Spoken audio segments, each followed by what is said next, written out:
Hello friends, I am Dr. H.D. Pawar. Once again welcome you on my YouTube channel. Today I am here with a new video related to debentures. Debenture से related बहुत सारे videos already आपके साथ share कर चुका हूं। वो सारे के सारे वीडियोस इश्यू ऑफ डिवेंचर से रिलेटेड थे। आज का वीडियो रिडम्पशन ऑफ डिवेंचर से रिलेटेड है। रिडम्पशन ऑफ डिवेंचर से रिलेटेड एक पीडीएफ ऑलरेडी मैं आपके ग्रुप में शेयर कर चुका हूं। उस पीडीएफ में कुछ एग्जांपल्स हैं, कुछ थियरीज़ हैं। वो पीडीएफ आप डाउनलोड कर लीजिए और वही एग्जांपल इस वीडियोस में हम डिस्कस करने वाले हैं। लेकिन आज की इस वीडियो में सिर्फ एक ही पहला एग्जांपल डिस्कस करने वाले हैं और साथ में जो उसकी बेसिक थियरीज, बेसिक नीड्स और लीगल रिक्वायरमेंट जो है उसके बारे में बात करने वाले हैं।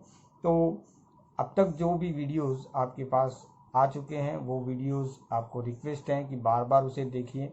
न समझ में आए, कहीं भी कोई कन्फ्यूज़न है तो वो कन्फ्यूज़न आप शेयर कर सकते हैं और पूछ सकते हैं।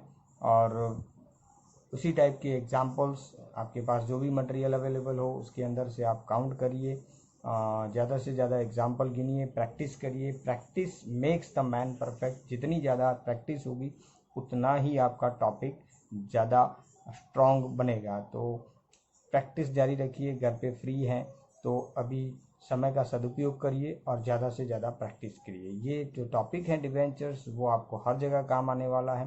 तो न सिर्फ FI/BCom में बट आगे भी अगर आप कोई हायर स्टडीज़ में जाते हैं तो वहाँ पे भी ये टॉपिक आपके लिए बहुत ही इम्पोर्टेंस रखता है। तो डिवेंचर्स का जो टॉपिक है वो रिपीटेडली जहाँ जहाँ फाइनेंशियल अकाउंटिंग की बात और कंपनी अकाउंट, कॉर्पोरेट अकाउंट की बात आती है वहाँ पे आता ही है। तो इस टॉपिक को अच्छी तरह से तैयार कीजिए। रिडम्पशन ऑफ डिबेंचर की डिस्कशन आज शुरू करते हैं और उससे पहले सबसे एक रिक्वेस्ट है कि अब तक अगर आपने चैनल को सब्सक्राइब नहीं किया है तो चैनल को सब्सक्राइब कर दीजिए।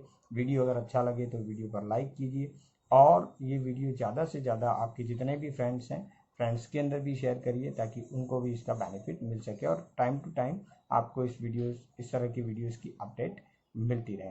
तो चलो शुरू करते हैं आज की प्रेजेंटेशन। आज का वीडियो जो बेस्ड है रिडम्पशन ऑफ डिबेंचर से रिलेटेड। तो रिडम्पशन ऑफ डिबेंचर की प्रेजेंटेशन शुरू करते हैं। तो ये है आपकी प्रेजेंटेशन।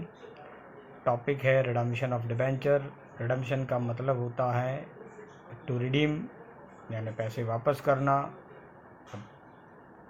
बोरोइंग फंड्स है, पैसा लिया है तो वापस तो करना ही पड़ेगा। तो वापस किस तरह से किया जाए ये एक बहुत बड़ी दिक्कत होती है। पैसा लेना बड़ा अच्छा लगता है, मीठा लगता है, लेकिन वही पैसा जब वापस करना होता है, रिडीम करना होता है, रिटर्न करना होता है तो पेनफुल होता है। डिबेंचर ये लॉन्ग टर्म बोरोइंग्स हैं तो कुछ समय के बाद after long period of time जब पैसा वापस करना आता है तो बड़ी दिक्कत आती है। तो उसको किस तरह से वापस किया जाए, क्योंकि जो पैसा आपके पास आया डिबेंचर के रूप में, लोन के रूप में, बोरोइंग के रूप में, वो पैसा आपके पास एज इट इज़ तो नहीं होता है। वो पैसा बिजनेस के अंदर कहीं लग गया होता है। वो land, building, machinery, furniture, stock और कहीं ना कहीं इन्वेस्ट हुआ होता है। तो जब पैसे वापस करने की बारी आती है तो अगर आप वही लैंड और बिल्डिंग बेच देते हैं तो बिज़नेस को एडवर्सली इफ़ेक्ट करेगा। इसलिए उस पैसे को कहाँ से अरेंज करना है, रिडम्पशन के समय सबसे बड़ी जो दिक्कत होती है वो होती है कि पैसा कहाँ से आएगा। तो दो तरह से अरेंजमेंट किया जा सकता है और सबसे प्रिफरेबल जो वे है वो है कि आप डिबेंचर का उपयोग करके जो कमाए हैं, जो रिज़र्व है, उस रिज़र्व में से, यानी कि जितना पैसा आपको रिडीम करना है उतने रुपए का रिज़र्व आपके पास होना चाहिए। तो अगर 10 लाख रुपए रिडीम करने और 10 लाख रुपए का रिज़र्व आपके पास है तो बहुत ही बढ़िया है। तो कंपनी की फाइनेंशियल पोजीशन स्ट्रांग रहती है। लेकिन कंपनीज एक्ट के अंदर इसके बारे में भी कुछ छूट-छाट है। तो अगर मान लो कि अच्छा बिजनेस नहीं हुआ और कंपनी की फाइनेंशियल पोजीशन अच्छी नहीं है, इतनी कमाई नहीं हुई है, तो मिनिमम कितना अमाउंट रखना चाहिए। एक जब टाइम पीरियड आता है, जब मेच्योरिटी डेट आती है तो पैसा वापस करना ही पड़ता है। अब मान लो कंपनी की पोजीशन अच्छी नहीं है तो मिनिमम कुछ ना कुछ तो कमाई होनी चाहिए। तो वो कमाई कितनी होनी चाहिए, मतलब रिजर्व कितना होना चाहिए, उस रिजर्व को किस नाम से जानते हैं, किस तरह से ये रिजर्व क्रिएट किया जाता है, उन सब के बारे में हम इस वीडियो में बात करने वाले हैं रिडम्पशन ऑफ डिबेंचर के अंदर। तो रिडम्पशन का मतलब क्या होता है उससे हम शुरुआत करते हैं। तो सबसे पहली स्लाइड में आप देखते हैं कि रिडम्पशन क्या होता है। तो as we know that debenture is a long term borrowed fund for a company, as it is डेब्ट it is required to return after specified period of time. Normally debentures are redeemable. For redemption of debenture, company need to comply legal formalities as per the Companies Act 2013, and there are various method of the redemption, but there are two manner in which you can redeem the debentures, and these are at par और at premium. At par का मतलब मूल कीमत से वापस करना है, और एट प्रीमियम का मतलब कि ज़्यादा अमाउंट से वापस करना है। ये दो ही तरीके हैं डिबेंचर को वापस करने के, और मेथड बहुत सारी हो सकती है। मेथड कौन कौन सी है तो उसके बारे में बात करते हैं। तो ये 5 मेथड आपको दिख रही है। पेमेंट ऑफ स्पेसिफाइड डेट, यानी एक फिक्स डेट को लमसम अमाउंट, पूरा का पूरा अमाउंट वापस करना है 10 साल बाद, 15 साल बाद, जो भी डेट फिक्स करी हो वो। Purchase in the open market, open market में से अपने ही डिबेंचर खरीद सकते हैं। रीपेमेंट बाय इंस्टॉलमेंट, इंस्टॉलमेंट में अमाउंट वापस कर सकते हैं। टुकड़े टुकड़े में, हफ्तों में रकम वापस कर सकते हैं। Buy back method, just like purchase from open market. And conversion into shares. Conversion into shares मतलब कि जो कन्वर्टेबल डिबेंचर होते हैं, तो कुछ समय के बाद डिबेंचर की अमाउंट को वापस करने की बजाय उसको शेयर में कन्वर्ट कर दिया जाए, ताकि आपकी लिक्विडिटी बनी रहे और पैसा वापस न करना पड़े। तो ये भी एक तरीका है कन्वर्जन का। तो इन सब के बारे में one by one, step by step, जैसे जैसे वीडियो आगे बढ़ेंगे हम बात करते रहेंगे। तो आज जो बात करने वाले हैं वो स्पेसिफाइड डेट, यानी पहली जो मेथड है उसके बारे में बात करेंगे। और 2 सोर्सेस हैं कि कहाँ से पैसे वापस करने हैं। तो एक तो होता है कैपिटल में से। कैपिटल का मतलब अपने आपकी जो इक्विटी शेयर कैपिटल पड़ी है उसमें से वापस कर दो, उसमें से जो पैसे बिजनेस में पड़े हैं, या फिर नया बोरोइंग ले लो, नई लोन ले लो। तो वो सब जो तरीके हैं वो सही नहीं है। बेटर तरीका है कि प्रॉफिट में से वापस किया जाए।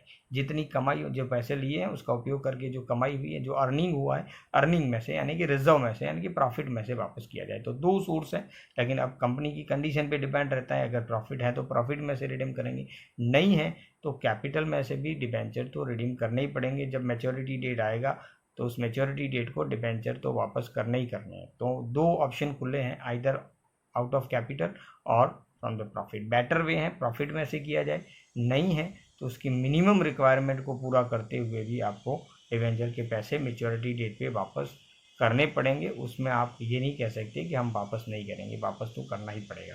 तो आउट ऑफ कैपिटल या आउट ऑफ प्रॉफिट, लेकिन मिनिमम, मान लो कि कंपनी की कंडीशन खराब है तो मिनिमम कितना रिक्वायरमेंट चाहिए रिजर्व के अंदर, और उस क्या करना चाहिए वो बाद में बात करेंगे। उससे पहले रिडम्पशन से रिलेटेड जर्नल एंट्री है उसके बारे में बात करें। 2 ही जर्नल एंट्री बनानी होती है।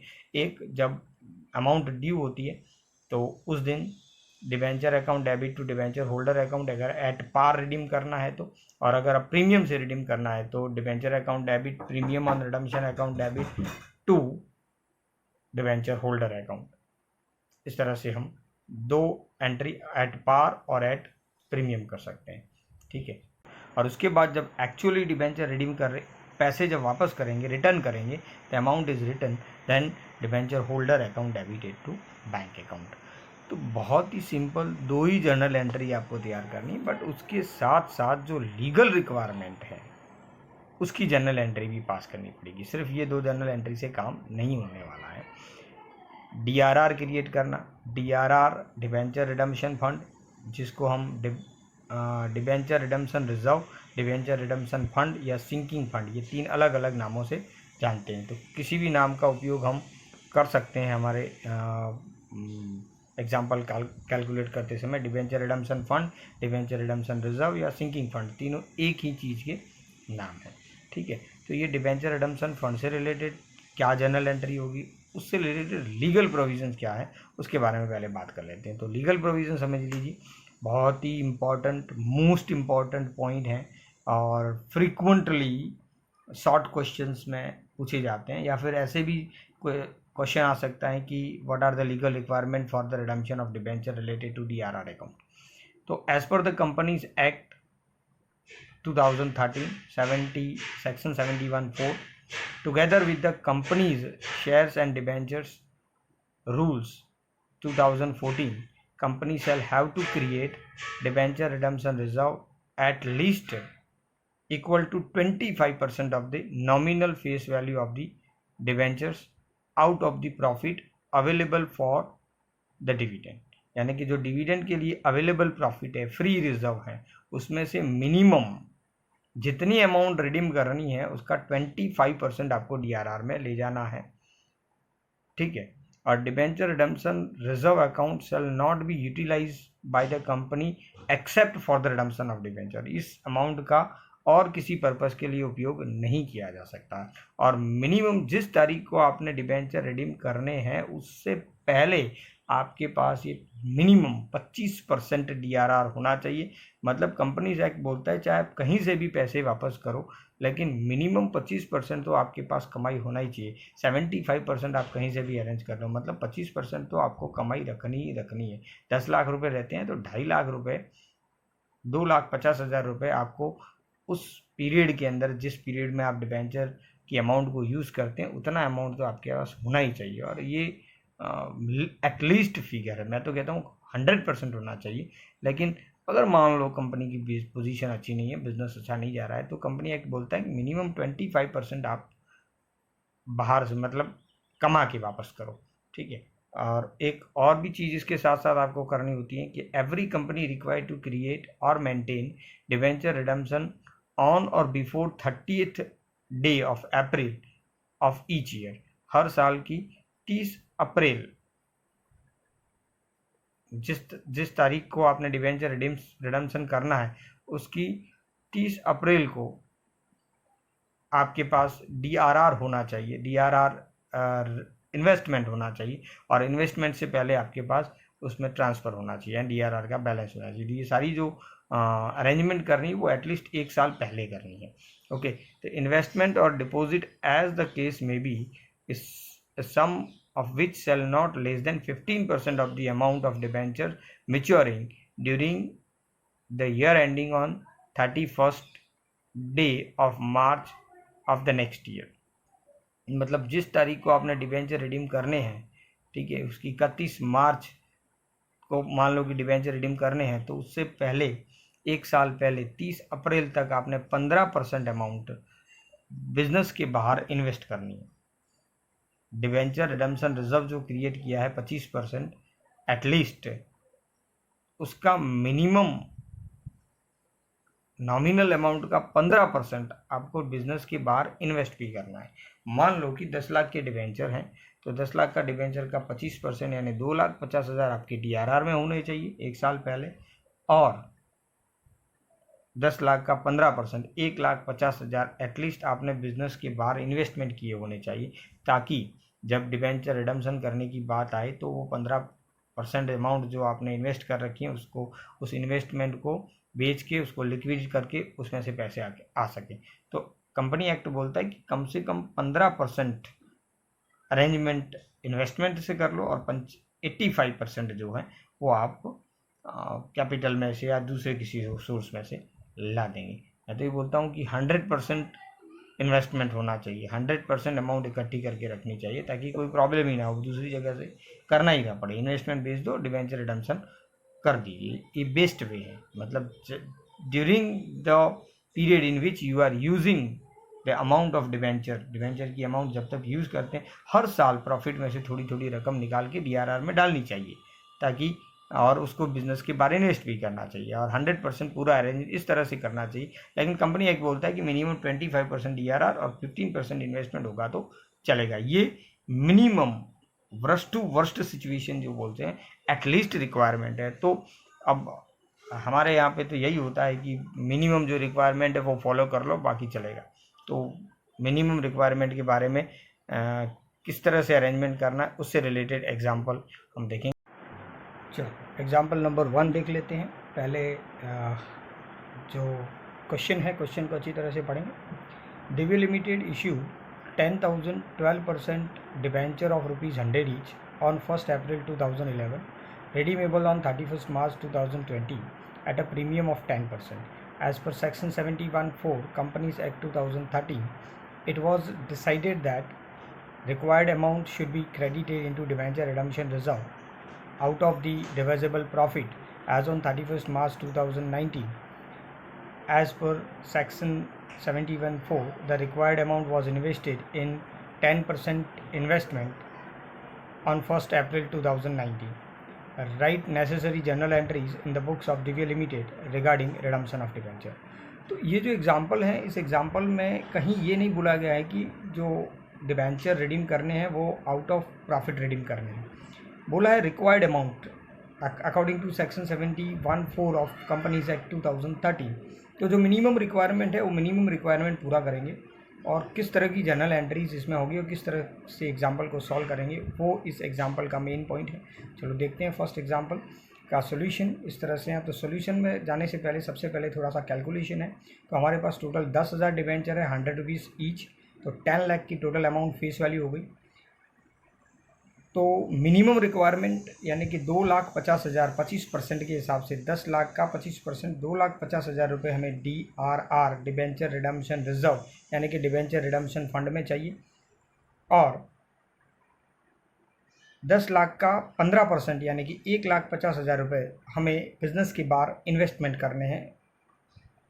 और जो डिबेंचर रिडम्पशन रिजर्व हैं 10% प्रीमियम से रिडम्पशन करने हैं. सॉरी, तो debenture redemption premium on debenture redemption वो 10% यानी 1 लाख रुपए है.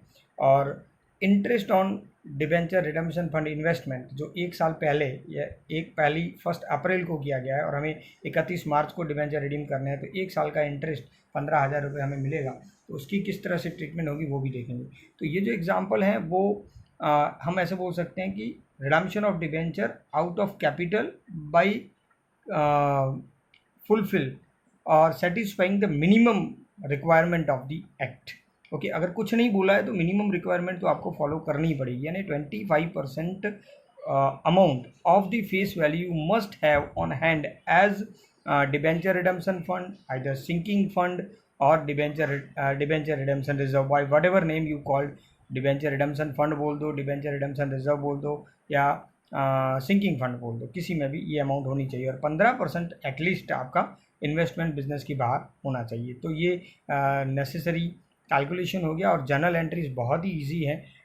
ये छोटी सी जर्नल एंट्री, पहली जर्नल एंट्री 31 मार्च 2019 यानी एग्जैक्टली 1 साल पहले 31 मार्च 2020 को आपने वापस करने हैं, डिबेंचर रिडीम करने हैं. तो 31 मार्च 2019 को प्रॉफिट एंड लॉस अप्रोप्रिएशन में से 2,50,000 का ट्रांसफ़र करेंगे तो अमाउंट होगा profit and loss appropriation account debit to debenture redemption reserve account 2,50,000 25% amount.